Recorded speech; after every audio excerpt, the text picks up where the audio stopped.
Welcome. I'd really appreciate if you could drop a comment with your thoughts and reactions as you listen. Your feedback helps me craft better stories for you. I've always been a curious soul.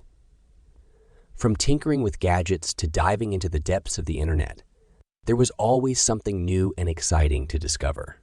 My name is Alex, a 21-year-old college student, majoring in computer science. My life was pretty ordinary.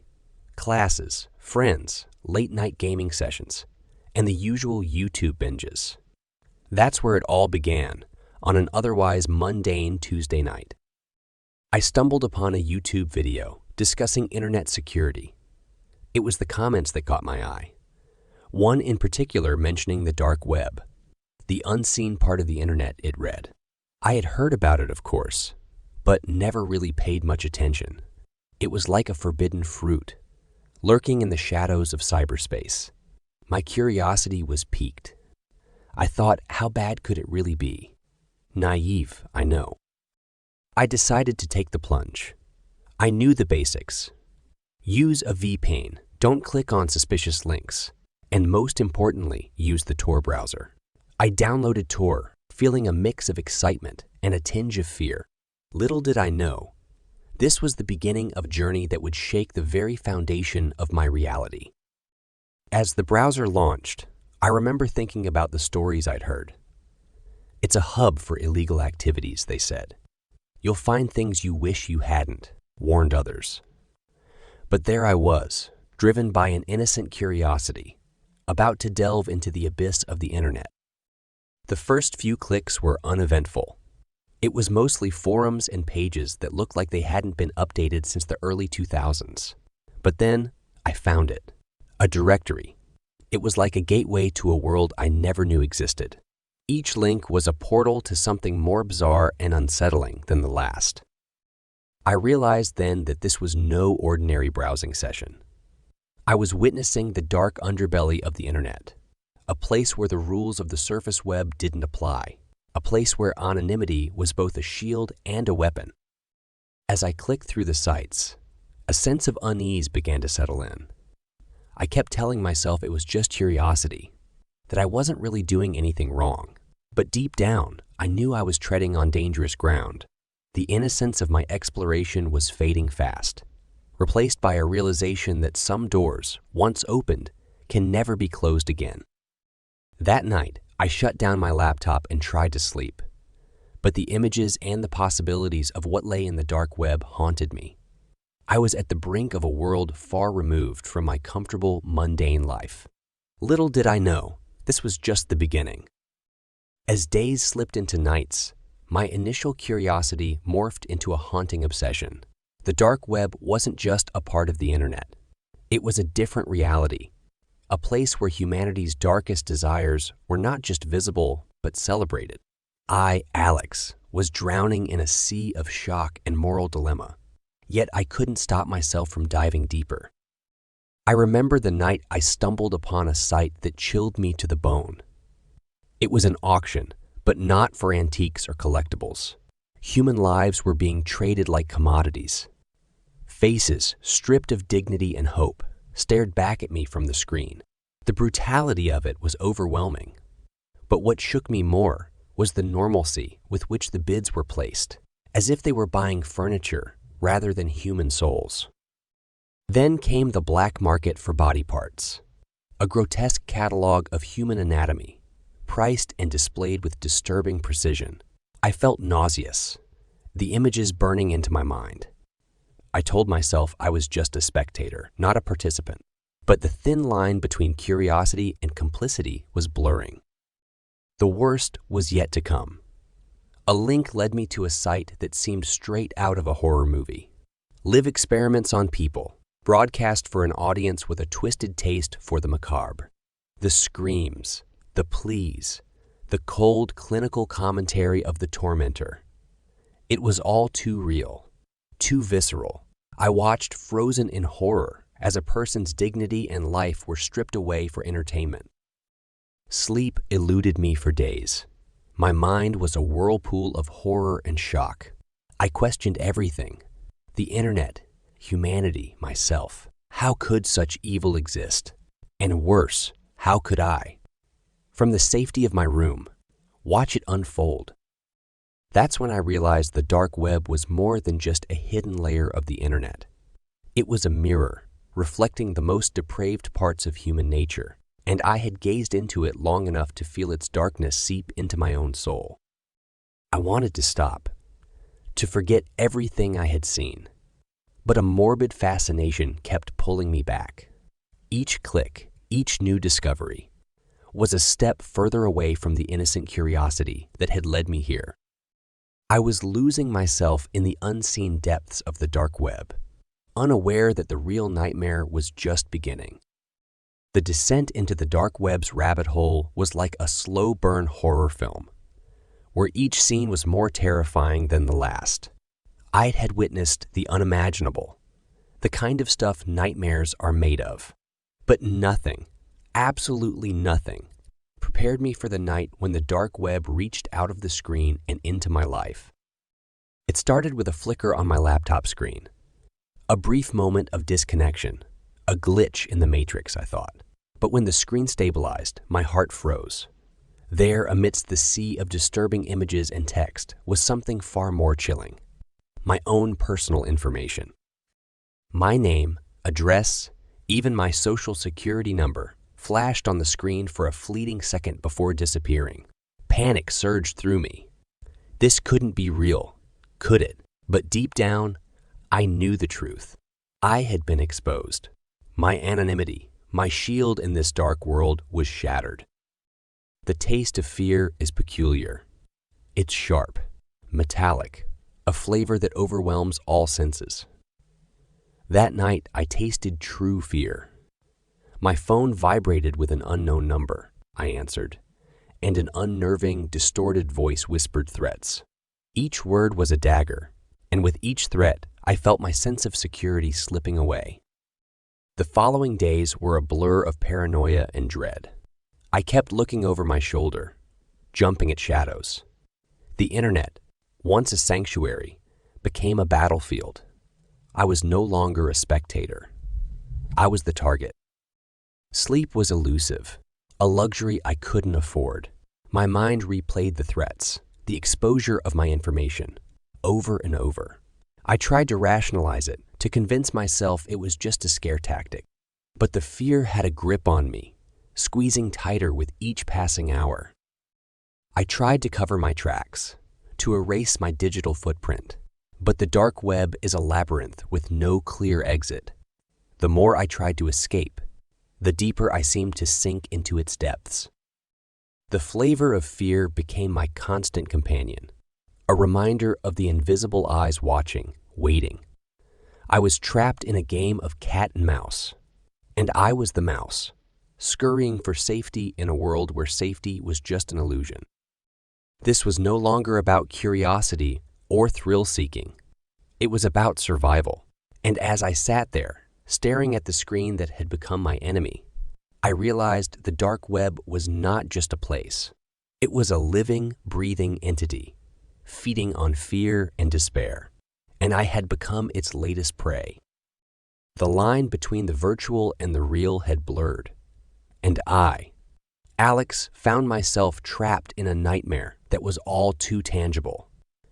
The dark web, once a distant, shadowy realm, had breached into my everyday life, bringing with it a terror that was insidious and relentless. The threats escalated quickly.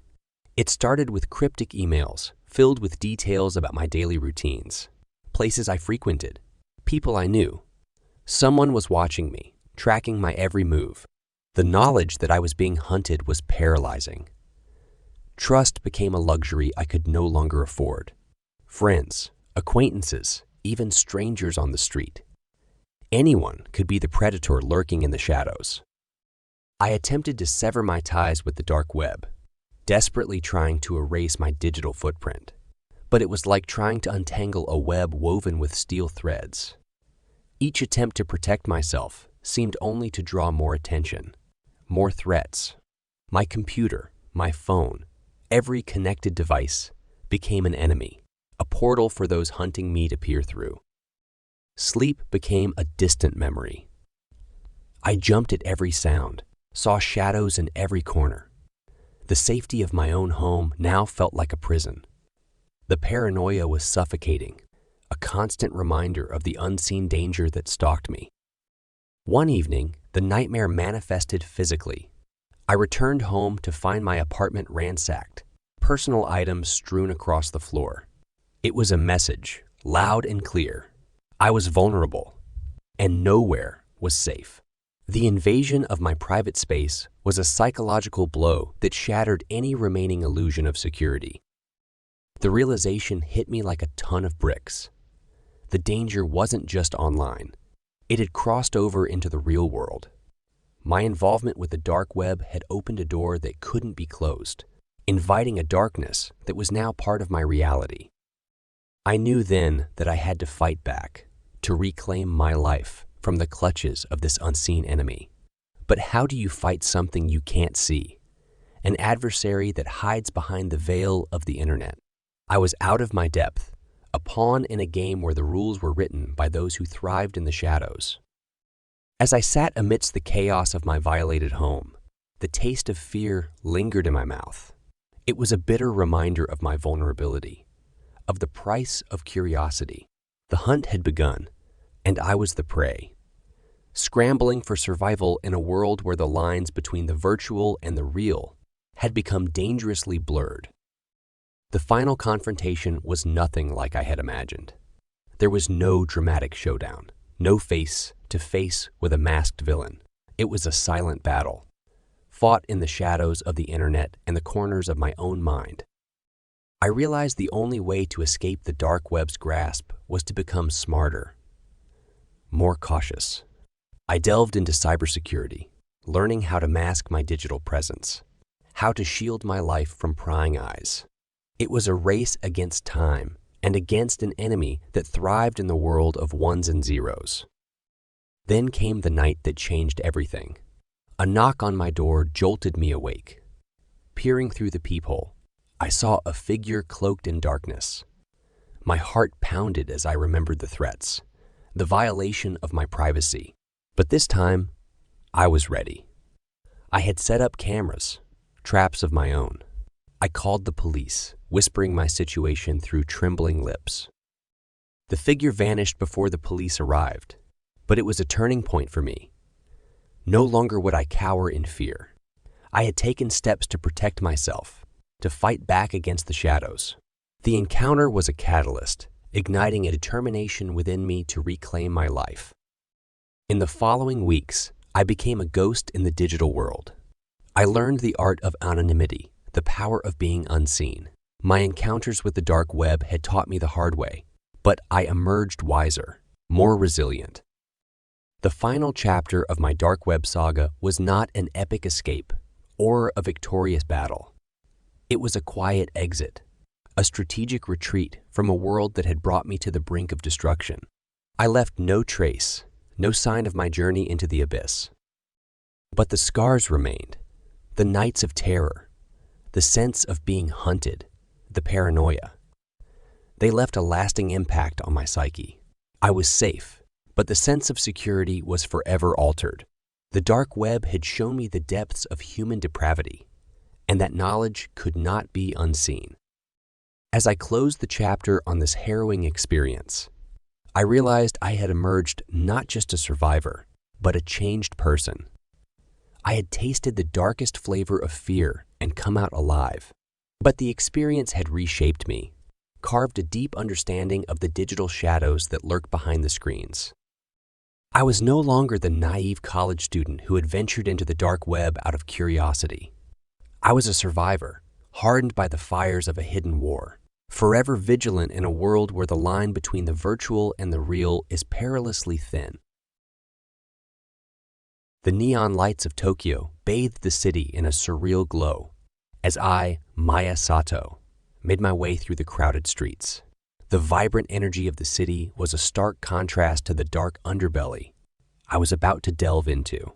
As a journalist, I've always been drawn to stories that lurked in the shadows, but nothing could have prepared me for the phantom web. It started with a tip from an anonymous source, whispering about a network that lurked in the darkest corners of the internet. The Phantom Web, they called it, a place where the lines between legality and crime blurred into non-existence. I knew I had to investigate, even if it meant venturing into danger. I settled into my small, cluttered apartment, my sanctuary amidst the chaos of the city. The glow of my computer screen was the only light as I began my descent into the Phantom Web. It was a labyrinth of coded messages and concealed identities, a haven for those who thrived in secrecy. As I navigated through encrypted forums and covert channels, a username caught my attention: Nightmare Dragon. Their posts were cryptic, yet there was an underlying threat that sent chills down my spine. Nightmare Dragon was targeting a high-profile politician, weaving a web of blackmail and intimidation that would topple careers and shake the foundations of political power. The implications were enormous, and I felt the weight of the story I was uncovering. But there was something personal in Nightmare Dragon's messages, a vendetta that went beyond mere political manipulation. As I delved deeper, I couldn't shake the feeling of being watched. The line between observer and participant began to blur, and the danger of the Phantom Web became increasingly real. I was no longer just a journalist seeking a story. I was a player in a game that had stakes higher than I could have imagined. My thoughts were interrupted by a sudden knock on the door. I hesitated, a sense of dread settling over me. Who could it be at this late hour? As I cautiously opened the door, I was met with a sight that would change the course of my investigation. Standing before me was Kaito, a detective who had been disgraced in a controversy that had rocked the city. His expression was grim, and his eyes held a warning. "Maya Sato," he said, his voice low. "You're delving into something far bigger than you realize.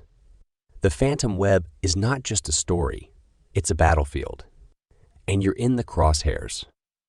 I knew then that my journey into the Phantom Web was just beginning, and the shadows of Tokyo were about to get a lot darker.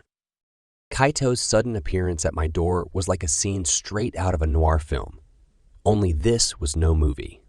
This was my life, and it was about to take a dangerous turn. His eyes, once the sharp and penetrating gaze of a respected detective, now carried the weight of his fall from grace. "Maya, the Phantom Web is deeper and more perilous than you can imagine," he warned, his voice a gravelly whisper. I invited him in, the neon lights from the city casting long shadows across my cramped living room. He looked around, a slight frown creasing his brow as if measuring the safety of my sanctuary. "You've stumbled upon a hornet's nest," he said, sinking into the worn-out sofa. "The cyber yakuza, they're not just thugs with keyboards. They're cunning, ruthless, and they're everywhere." The mention of the cyber yakuza sent a chill down my spine. I'd heard rumors, stories of a digital underworld ruled by merciless gangs wielding power through information and intimidation. Kaito's confirmation of their existence was a sobering reminder of what I was up against. As we talked, I couldn't help but notice the scars that marred Kaito's hands, each a silent testament to his turbulent past. "I can help you," he said, his eyes meeting mine. "But you need to understand, this goes beyond simple blackmail. It's a web of corruption that's entangled the highest echelons of power." His words echoed in my mind as we delved deeper into the investigation. Night after night, we scoured through data, piecing together the labyrinthine network of the Phantom Web. My photographic memory, which had always been my greatest asset, now worked overtime, absorbing every detail, every connection. Our search led us into the neon-soaked streets of Tokyo, where the digital and physical worlds collided. We encountered the shadowy figures of the cyber yakuza, their menacing presence, a stark reminder of the risks we were taking. Each encounter was a dance with danger, a delicate balance between gaining information and staying under the radar. The deeper we delved, the more the lines blurred. We were in too deep, and the only way out was to go further. One night, as we sat in a dimly lit izakaya, the air thick with the smell of sake and cigarette smoke. Kaito's demeanor changed. He looked at me, his eyes holding a seriousness that I had not seen before. Maya, this isn't just about exposing corruption. This is personal for you, isn't it? He asked, his voice barely above a whisper. His question caught me off guard. I had not spoken of my personal connection to anyone, yet here was Kaito, seeing right through me. I nodded slowly, the reality of my family's involvement in the scandal weighing heavily on my heart. It was no longer just a story, it was a quest for truth, for justice. As the chapter closes, the partnership between Maya and Kaito is solidified, their bond forged in the fires of their shared quest. Yet, the revelation of Maya's personal connection to the scandal adds a layer of complexity and emotion to their journey, setting the stage for the final confrontation that lies ahead. The truth hit me like a freight train. My own family, entangled in a web of corruption that I was trying to unravel. It wasn't just any story anymore. It was personal. Sitting in the dim glow of my computer screen, the pieces of the puzzle that Kaito and I had been putting together took on a new, sinister meaning. The phantom web wasn't just an anonymous network. It was a mirror reflecting the darkest parts of society. And now, my family. Kaito noticed the change in me. Maya, talk to me. What's going on? His voice was tinged with concern, a stark contrast to his usual stoic demeanor. I turned to him, my voice barely a whisper. Kaito, my family, they're part of this. The scandal, the corruption, it's all tied to them. The words felt like betrayal, a violation of the loyalty that had been ingrained in me since childhood. Kaito's eyes hardened, not with judgment, but with a resolve that came from years of battling corruption. We're going to see this through, Maya, no matter how close to home it hits. The final confrontation with Nightmare Dragon was looming. We had traced digital breadcrumbs, each one a revelation that brought us closer to the enigmatic figure who had been pulling the strings. As we delved deeper, the threats became more direct, more personal. But there was no turning back. I needed to face the truth, no matter how brutal it was. The night air was heavy as we made our way through the neon-lit streets of Tokyo, the city alive with the hum of activity that belied the darkness we were about to confront. The location Nightmare Dragon had given us was in the heart of the city, a place where the digital world collided with reality. The confrontation was nothing like I had imagined. Nightmare Dragon was not just a faceless entity behind a screen. He was a part of my past, a ghost that had been lurking in the shadows of my family's history. The revelation was a gut punch, leaving me reeling with a mix of anger, betrayal, and an overwhelming sense of loss. You've done well to come this far, Maya. Naya, Nightmare Dragon said, his voice a chilling whisper that cut through the night. But some truths are better left in the dark. The final exchange was tense, filled with accusations and revelations that painted a picture of a family caught in a web of their own making. But amidst the chaos, there was a glimmer of hope, a chance to bring the corruption to light, to break the cycle that had ensnared my family for generations. As I walked away from the confrontation, the city around me felt different. The neon lights were still bright, the streets still bustling, but the shadows seemed deeper, the night darker. I had faced my demons, exposed the truth, but at what cost? The story ends with a sense of ambiguity, the future uncertain. The phantom web had been exposed, but the ripple effects of the revelations were just beginning. And as I looked out over the city, I knew that the fight against corruption, against the darkness that lurked in the heart of Tokyo, was far from over. That is not mine. I remember shouting those words, but at that moment, they felt as hollow as my hope of convincing anyone. It was too neat, too perfect a trap, and I had walked right into it. But let's not get ahead of ourselves. That comes later. It all started in a place where I was the master, the unseen, a place where I was as comfortable as a fish in water. The dark web. My name is Alex, and if you've ever dipped your toes into the shadowy waters of the dark web, you might cross paths with me. Not that you'd know it. I'm what you'd call a veteran, a navigator of the net's underbelly, adept at weaving through its layers of obscurity and encryption like it's second nature. I spent nights debating, exploring, and sometimes just watching. Anonymity was my cloak, and I wielded it with the finesse of a seasoned duelist. But that night, the night that would start the unraveling, I was in the mood for a battle of wits. I found it on a forum known for its notoriety, a digital coliseum for the most vehement and unyielding minds. The argument was heated, the kind that leaves your fingers flying across the keyboard, your heart racing, and your mind electrified.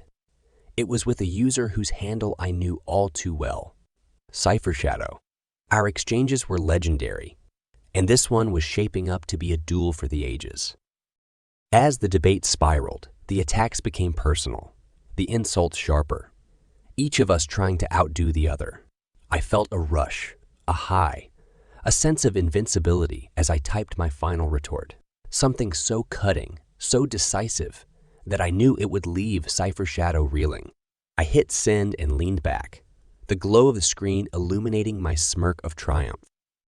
But victory is often the prelude to downfall.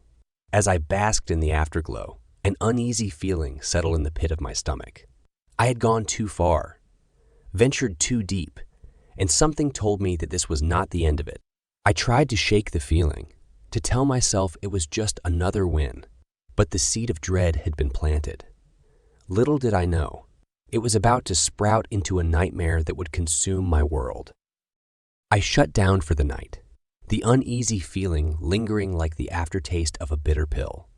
As I lay in bed staring into the darkness, the thrill of the debate faded, replaced by the creeping tendrils of something sinister, reaching out from the very shadows I had so skillfully navigated.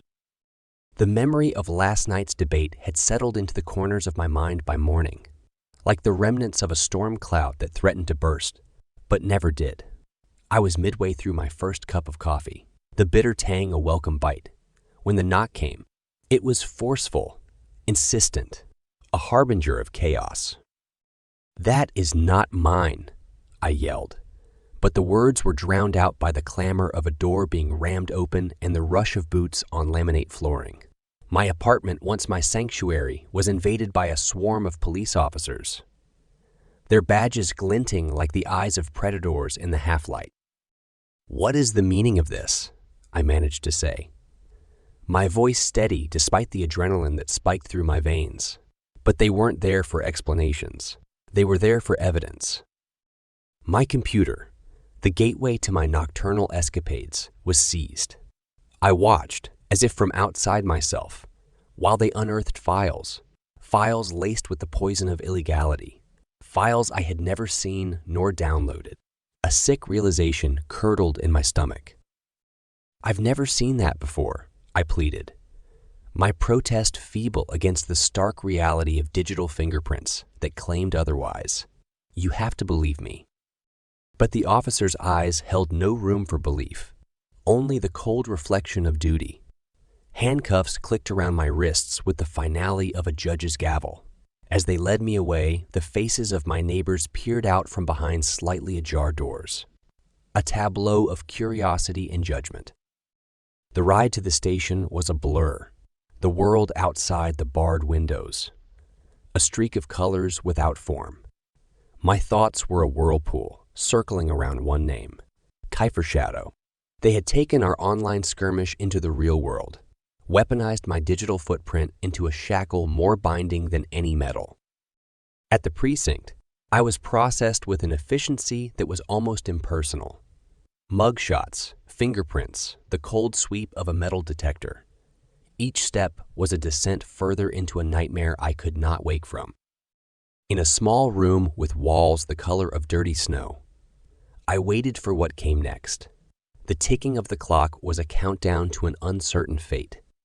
Each second, a heavy footfall in the march of time. I was alone, but not. There was another player in this game, one who had made their move with a stealth that I had to admire, even as it spelled my doom. As the door opened to admit my interrogator, I steeled myself. The real fight was about to begin. The interrogation room was a claustrophobic box, the air stale with the scent of fear and old coffee. The chair they offered was hard, the surface cold against my skin. I felt the weight of the detective's gaze, unyielding as he sat across from me, a file thick with accusations between us. I only use the dark web for debates and information, I began, the words feeling like stones in my mouth. I'm not involved with the content you found. It's not mine. I repeated the plea, a mantra against the damning evidence. The detective, a man with eyes as sharp as the questions he asked, sifted through the files with a skeptic's thoroughness. You expect me to believe that? That someone framed you for what? An online argument. His disbelief was a tangible thing, and I fought against the tide of desperation. It was more than an argument. It was a war of ideologies. But I swear, I didn't cross that line. He leaned back, the chair creaking under the shift of his weight, his expression unreadable. You're either incredibly naive or very clever, Alex. But without direct evidence linking you to the creation or distribution of this content, we can't hold you. I blinked, the words taking a moment to register. So I can go. Disbelieving. For now. But we're keeping an eye on you. Don't leave town. With those parting words, I was thrust back into the world. A free man in theory, but shackled by suspicion and fear. The door of the precinct closed behind me with the finality of a cell door. The sound a grim reminder of the narrow escape. I walked the streets, the city around me a blur. I was out, but not clear. The shadow of the dark web a cloak I could no longer shake off. CipherShadow's treachery had seen to that. I had to go back in, to dive into the murky depths once more. Not for the thrill, not for the anonymity, but for my life. The hunt was on, but was I the hunter or the prey? The dull glow of my screen was a lighthouse in the storm that had become my life. As I navigated back into the dark web's labyrinth, I felt the familiar surge of adrenaline, tainted now with desperation. CipherShadow had drawn me into a game of cat and mouse, but the stakes were my very freedom. The digital trails were convoluted, a maze meant to confuse and ensnare. But I had to find the breadcrumbs. Each click was measured, every page scrutinized for the trap I knew awaited. The forums were no longer a battleground for ideas. They were minefields, each user a potential ally or enemy. I encountered shady figures, their handles flickering in and out of existence like ghosts. Offers to help came at the price of bitcoins, but their eyes held the glint of treachery. I trusted no one. In this realm, I was alone. Then came the attacks. Pop-ups with threats, my screen flickering with the visage of the skull, a sign of the digital death that loomed over me. Malware attempted to infiltrate my system, each one a silent assassin. I narrowly deflected. CipherShadow was watching, toying with me, a predator enjoying the hunt. But I pressed on, driven by the raw need to clear my name. Each clue unraveled led to another, a thread weaving through the web's darkest corners. I was close. I could feel it. The signs were there, subtle shifts in the digital undercurrent that pointed to CipherShadow's lair. As dawn crept through the cracks of my blinds, I stumbled upon a site, a mirror of the forum where it all began.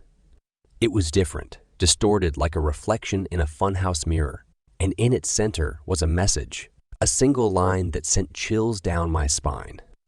Looking for me. I was, and I had found something, or it had found me.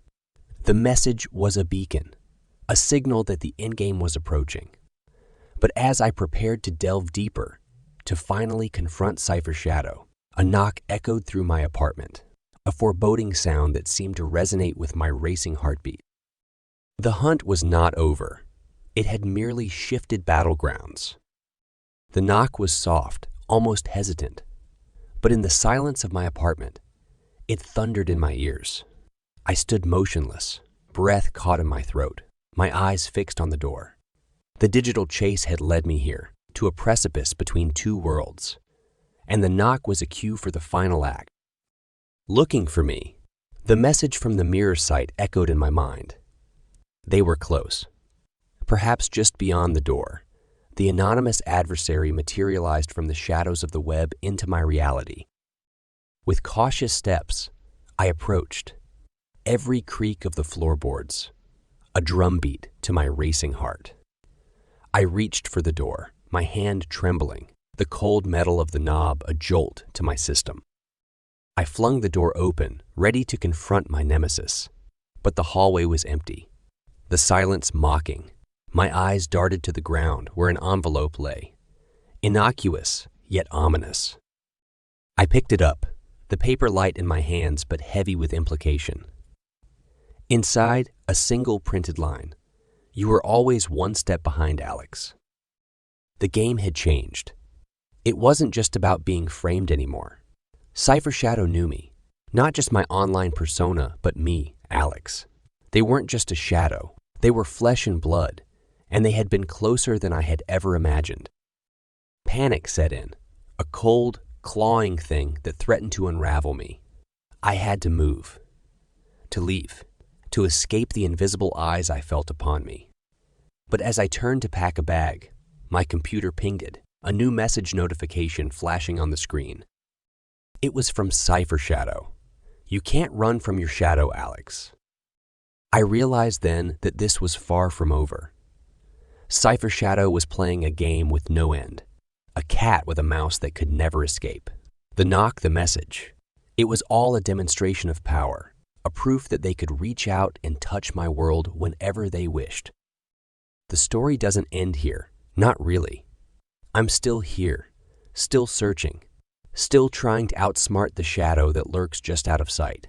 But every knock, every unknown number, every unexpected email sends a jolt of fear through me. And somewhere out there, CipherShadow is watching, waiting, a story without an end.